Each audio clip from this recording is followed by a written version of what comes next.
ఏడాదిన్నర కాలంగా కొనసాగుతున్న మణిపూర్ హింసకు రాష్ట్రపతి పాలన పరిష్కార మార్గాన్ని చూపింది కేంద్రం. ఈశాన్య భారత రాష్ట్రం మణిపూర్ 356 అధికరణాన్ని ప్రయోగించాలని కేంద్ర హోంశాఖ సిఫార్సు చేసింది. రాష్ట్రపతి భవన్ గెజిట్ నోటిఫికేషన్ విడుదల చేసింది. 1950 నుంచి మణిపూర్ వరకు దేశ చరిత్రలో మొత్తం 117 సార్లు 356 అధికరణాన్ని కేంద్రం ప్రయోగించింది.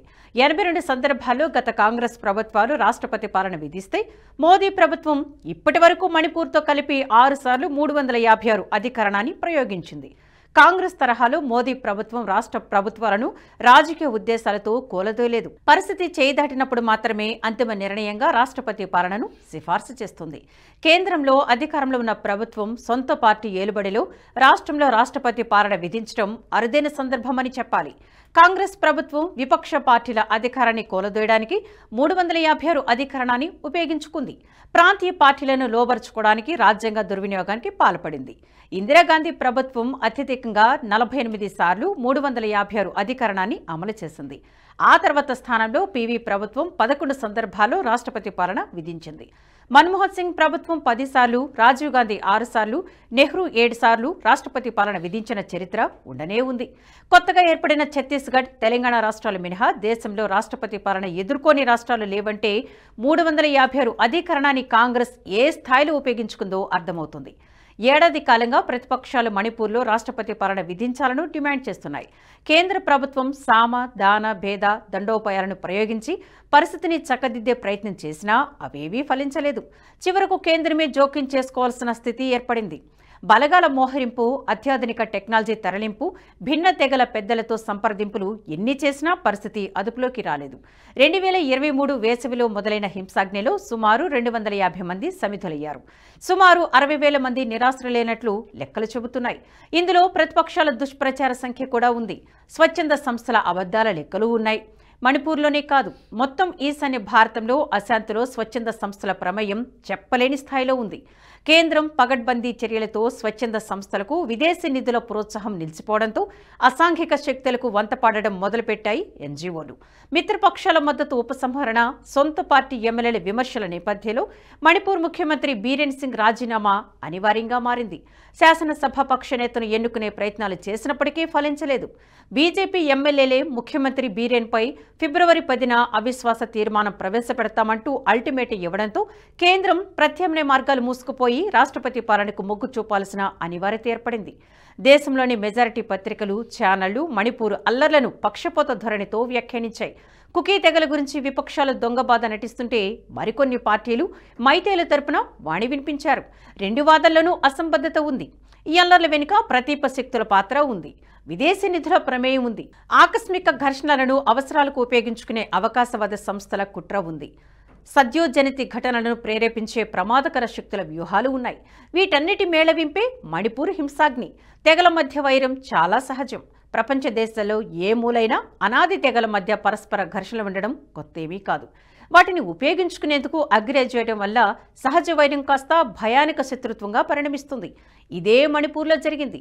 మైతేయేలకు ఎస్టీ హోదా ఇచ్చే విషయంలో 2023 ఏప్రిల్ 20న మణిపూర్ హైకోర్టు ఏకసభ్య ధర్మాసనం ఇచ్చిన ఆదేశాల నేపథ్యంలో కుకీ తెగల ఆగ్రహం పెల్లుబీకింది.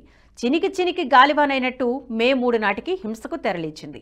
మే 19 నాటికి కేంద్ర గిరిజన సంక్షేమ శాఖకు రాష్ట్ర ప్రభుత్వం సిఫార్సులు పంపాలంటూ ఏకసభ్య ధర్మాసనం తన ఆదేశాల్లో స్పష్టం చేసింది. మయన్మార్ సరిహద్దులకు సమీపంలో ఉండే చూరాచంద్పూర్ పట్టణంలో ఏప్రిల్ 28న తొలుత హింస చెలరేగింది. ఈ ఘటన మొదలు గత ఏడాది ఏప్రిల్ 27 వరకు ఘర్షణలు కొనసాగాయి. ఆ తర్వాత కొంతమేర సద్దుమణిగిన ఈ మధ్య కాలంలో మళ్లీ ఆందోళనకారులు పెట్టిరేగిపోయారు. గత ఏడాది డిసెంబర్లో ఎలాన్ మస్క్ స్టార్లింక్ పరికరాలు కుకీల డెన్లలో లభించడంతో కేంద్రం విచారణకు ఆదేశించింది. మణిపూర్ కొండలన్నీ ఆయుధ డంపులుగా మారిపోయాయి. ప్రభుత్వ బలగాల వద్ద గల వేలాది ఆయుధాలు లూటీ అయ్యాయి. గత ఏడాది సెప్టెంబర్లో సాయుధ బలగాలు మణిపూర్ అడవులను జల్లెడపట్టాయి. సుమారు 2,681 ఆయుధాలను స్వాధీనం చేసుకున్నాయి. వీటిలో 1,200 అధునాతన ఆయుధాలు ప్రభుత్వ బలగాల వద్ద నుంచి దాడి చేసి ఎత్తుకెళ్లినవే. కేంద్రం పంపిన బలగాల వద్ద సైతం లేని స్థాయిలో అత్యాధునిక ఆటోమేటిక్ ఆయుధాలు కుకీ జోమి మిలిటెంట్ల డంపులో దొరకడంతో కేంద్ర హోంశాఖ అప్రమత్తమైంది. కుకీల దాడులు పెరగడంతో మైతేలు కూడా ఆటోమేటిక్ ఆయుధాల సేకరణ మొదలుపెట్టడంతో పరిస్థితి చేయిదాటింది. M16, M18, M4 రైఫిళ్లతో మిలిటెంట్ల దాడులు చేయడంతో పరిస్థితి తీవ్రతను కేంద్రం అంచనా వేసింది. సుమారు 6,000 ఆయుధాలను ప్రభుత్వ బలగాల వద్ద నుంచి మిలిటెంట్లు లూటీ చేశారంటే పరిస్థితి ఏ స్థాయిలో అదుపు తప్పిందో అర్థం చేసుకోవచ్చు. కేంద్రం అజయ్ కుమార్ భల్లాను గవర్నర్గా నియమించినప్పుడే రాష్ట్రపతి పాలనకు సంబంధించిన ఊహాగానాలు మొదలయ్యాయి. CAA ఆందోళనను 370 అధికరణం రద్దు సమయంలో కశ్మీర్ వ్యవహారాలను పర్యవేక్షించడంతో పాటు ఢిల్లీ కేంద్రంగా సుదీర్ఘకాలం కొనసాగిన రైతు ఆందోళనల విషయంలో చాకచక్యంగా వ్యవహరించిన అస్సాం కేడర్ IAS అధికారి అజయ్ కుమార్ భల్లాను గవర్నర్గా పంపాలని కేంద్రం భావించగానే విశ్లేషకులు తమ ఆలోచనలకు పదును పెట్టారు. ఈశాన్య భారత వ్యవహారాలపై పట్టున్న భల్లా మొత్తం పరిస్థితిని మదింపు వేసిన తర్వాతే కేంద్రం రాష్ట్రపతి పాలన నిర్ణయానికి వచ్చినట్లు తెలుస్తోంది. రాష్ట్రపతి పాలనపై 90వ దశకంలోనూ తీవ్ర చర్చ జరిగింది. 1991లో PV నరసింహారావు ప్రభుత్వం యూపీలో బీజేపీ ప్రభుత్వంపై 356 అధికరణాన్ని ప్రయోగించడం మొదలు 2010 వరకు సుమారు 27 సార్లు అధికరణ దుర్వినియోగం కొనసాగింది. 1991-92 మధ్య కేవలం ఏడాది కాలంలో సుమారు 9 సార్లు 356 అధికరణాన్ని ప్రయోగించింది PV నేతృత్వంలోని కాంగ్రెస్ ప్రభుత్వం. 1994లో SR బొమ్మాయి కేసులో సుప్రీంకోర్టు మొట్టికాయలు వేసిన ఆ తర్వాత కాంగ్రెస్ ఆధ్వర్యంలో ఏర్పడిన UPA ప్రభుత్వం యథేచ్ఛగా అధికరణ దుర్వినియోగం పాల్పడింది. ఇందిరాగాంధీ 1977లో ఎమర్జెన్సీ ఎత్తేసిన తర్వాత జరిగిన ఎన్నికల్లో జనతా ప్రభుత్వం అధికారాలకు వచ్చింది. మొరార్జీ నాయకత్వంలోని జనతా ప్రభుత్వం కూడా పగ్గాలు చేపట్టిన వెంటనే 12 రాష్ట్రాల్లో రాష్ట్రపతి పాలన విధిస్తూ నిర్ణయం తీసుకుంది. ఇందిరాగాంధీ రెండోసారి అధికారంలోకి వచ్చిన తర్వాత 9 రాష్ట్ర ప్రభుత్వాలను రద్దు చేసి 356 అధికరణాన్ని ప్రయోగించింది. ఒడిశా వంటి అనామక రాష్ట్రాన్ని కూడా ఇందిరాగాంధీ వదిలిపెట్టకుండా రాష్ట్రపతి పాలన విధించింది. స్వతంత్ర పార్టీ తరపున గెలిచి ముఖ్యమంత్రి పదవిలో ఉన్న రాజేంద్ర నారాయణ సింగ్ ప్రభుత్వాన్ని రద్దు చేసింది.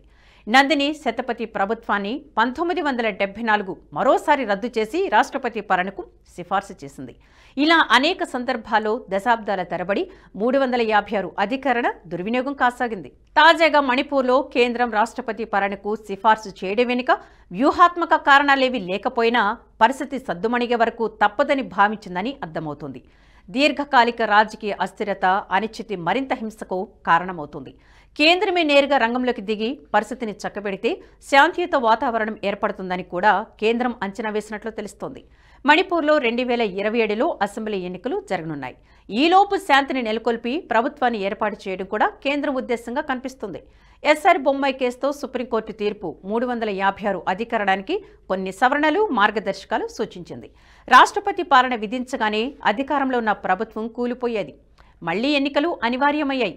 1994లో సుప్రీంకోర్టు సూచించిన మార్గదర్శకాల ప్రకారం రాష్ట్రాల్లో విధించిన రాష్ట్రపతి పాలనపై న్యాయ సమీక్ష జరపాలని, రాష్ట్రపతి పాలనను న్యాయస్థానం రద్దు చేస్తే లేదా రద్దయితే రద్దయిన రాష్ట్ర ప్రభుత్వాన్ని తిరిగి పునరుద్ధరించాలనే మార్గదర్శకాలను సుప్రీంకోర్టు చేసింది. మొత్తంగా మణిపూర్లో కేంద్రం విధించిన రాష్ట్రపతి పాలన సుమారు 6 మాసాలు కొనసాగే అవకాశం ఉందని వాదనలు వినిపిస్తున్నాయి. 356(4) ప్రకారం 6 మాసాల తర్వాత పరిస్థితిని సమీక్షించి లేదా కొనసాగించడమా లేదా అనే నిర్ణయం తీసుకోవచ్చు. సాయి గారు, మీ మీద నమ్మకం ఉంది. మీరు ఏం చేస్తున్నారు? దేశాన్ని మంచి చేస్తారు. మీరు OTT ఛానల్ ఓపెన్ చేస్తారు. Give me the honour to become the first subscriber. Thank you sir. NH ప్రైమ్ని సబ్స్క్రైబ్ చేసుకుంటున్నందుకు first thank you very much sir.